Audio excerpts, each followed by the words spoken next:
San Antonio College Radio. This is the Urban Suite D Major, Cheryl Metal, and we are so happy to have a great friend of the Urban Suite joining us for our open mic session this evening. Please welcome San Antonio's own DevSoul to the Urban Suite. How are you this evening? Hey man, I'm excited. What's going on, San Antonio? How you doing, D Major? Doing great, doing great. I'm trying to remember. Is this the first official time we've had you in the booth with us? Yes, absolutely. After all this time. All this time. We've been friends for almost 2 decades. Yes, this is my first. We haven't been very friendly. We need to be more friendly. Well, I think you guys are friendly enough for me to sing at your wedding. Yes, I think ma'am. that means we're a little close. And thank you again. Thank you again. That was absolutely beautiful. You know how many compliments that we've heard just based off of you singing for us. Your lovely words and then your lovely voice.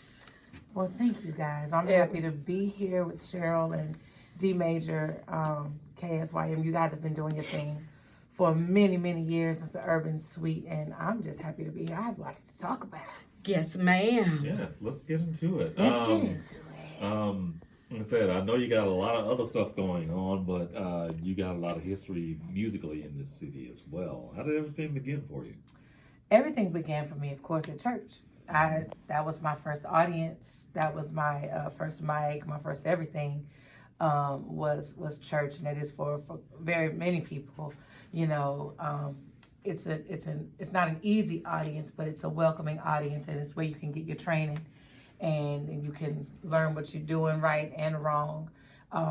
You know, I don't consider church as a stage per se because it's ministry, but that was the first time I got up in front of large groups of people exposing my gift, you know, right? Singing and doing, you know, Easter speeches and church speeches and Merry, you know, all those types of things. And I was, you know, I'm always nervous, still nervous to this day, but it was just always something that came naturally for me. And then, of course, I mean, in school, you know, the gifts were noticed by my teachers and things like that. And my mother always said I was a star. She said she knew I was a star in her belly.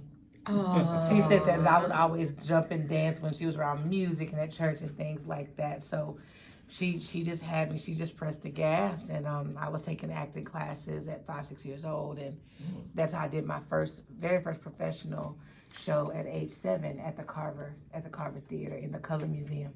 Wow. So on my way to theater class with then Adorn Bly, whom I love dearly, was my very first theater teacher, and I hope that she gets to hear or see this. And I was on my way there, and they were staring. I remember them staring at me, and I'm holding my mama's hand going up into the class.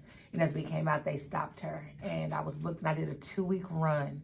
Talk about being sleepy. Run. Yeah, I was in like the 4th grade. Like, you know, I was little, so I would be sleepy in class. And around that 2nd week, it started to hurt. Started to hurt, man. I was hurting. I wasn't used to being up like that and doing those shows. And then my mama would be like, come on, you gotta go, you gotta go, you gotta get up, you gotta go. And Shirley Temple curls every day for 2 weeks. Oh my gosh. You know, because I had to, it was just a learning thing. I was maybe 7, 8 years old, you know. Welcome to show business. Right, yes. You know. And I'm very, very grateful for those opportunities early on. And they've definitely been pivotal in who I am today. So, yeah. So after all of this time growing as an artist, I guess when did everything come ahead and you looked at it as a career trajectory for you? So I was, I attended Texas State in San Marcos. Shout out to, you know, all the Bobcats, Eat 'em Up Cats, you know. And when I was there, I majored in music theater. I went out I became a lead my freshman year, like out the gate.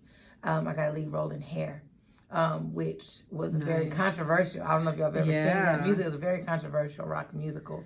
I loved every minute of it. I have lifelong friends from the people in the theater department. And once I would, you know, come home on the weekends doing stuff, but, you know, I was really, really entrenched in live music theater. Like at that time, but I still, you know, had a love for music.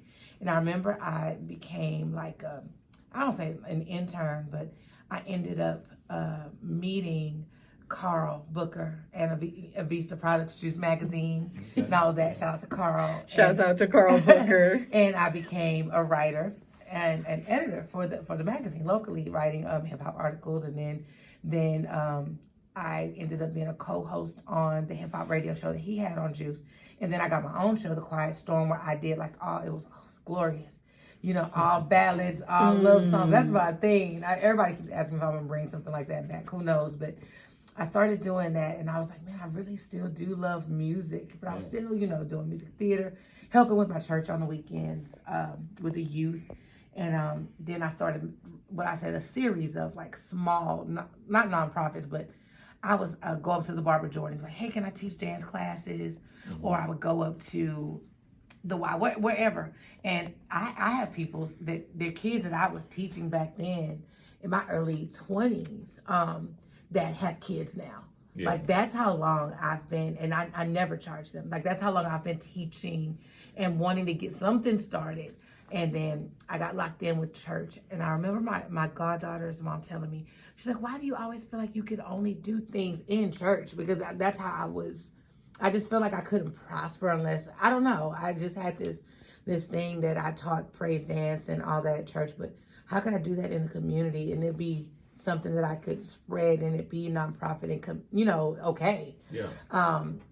But I eventually figured that out. And there were a lot of stepping stones and things that happened along the way. And to circle back to when I met Carl, that's when I met Z Maltos and Markel, and who are amazing artists. If you don't know who they are, look them up. And I got a gig singing background for Markel. Mm-hmm. And we started a band called Defunct, and then Defunct became Brown. And we blew quite frequently. That's where I met lifelong musician friends of mine, Jetsi Balderrama, who plays the percussion, the only female musician I've ever had, really, and so many other artists, Sin Jam, Mondo, all those guys. These are Grammy Award-winning musicians, by the way, that are friends of mine that I love. So we would travel, we would go back home. Markel grew up around Dallas, and I don't want to get his hometown. I love those little small Texas towns, man. They would show us so much love. That was my first taste of like mini tours and riding in white vans, going up, the little rental vans, man. Yeah. And singing and traveling and doing that. And then everybody kind of just started organically going their own way, doing different things. And the band dispersed. It wasn't like a bad thing. But when it was over, I was very heartbroken. I was like, I don't want this to be over. I'm sad. I don't want this to be over. And my mother used to always tell me, you don't ever have to stop anything. You can always create whatever it is. And she would ask me, what's the one thing you want to do, for the rest of your life without getting paid? And I was like, be on stage, like without question. Be on stage, and I'd be fine. Yeah. That would be enough food for me to survive, not even monetarily, but I couldn't live without the stage. And she was like, that's your passion. That's what you go for. That's what you do. I was like, oh, okay.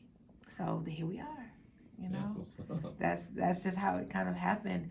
And after the band dispersed, I was like, I just didn't want it to end. I was like, I can call some musicians. I can pick some songs, right? Can I do this? And I kept starting telling people around me that were close to me, I'm going to start a band. And nobody took me seriously.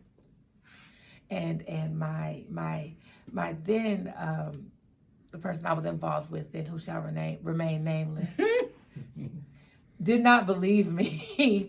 Like, Didn't that infuriate you? It was just like, I'm like literally telling people, hey, I'm gonna start a band, like I'm gonna really do this. I'm like, you can't. No, you're not. Like, what? Come on, you're not. Like, no. And I'm like, yes I am. I'm gonna do this. And the rest is history. So. In fact, when we get back, we can talk about the formation of the band. We can talk about the formation of DevSoul. We absolutely can. It was a trip. Yes, so yeah. Hey, y'all, stay tuned. We've got music coming up from our friend Jay Darius and Cody as well. But let's go ahead and get into music from DevSoul with Hot Coffee. Hey, y'all, stay tuned. We got more coming up. This is the Urban Suite KSYM, San Antonio College Radio.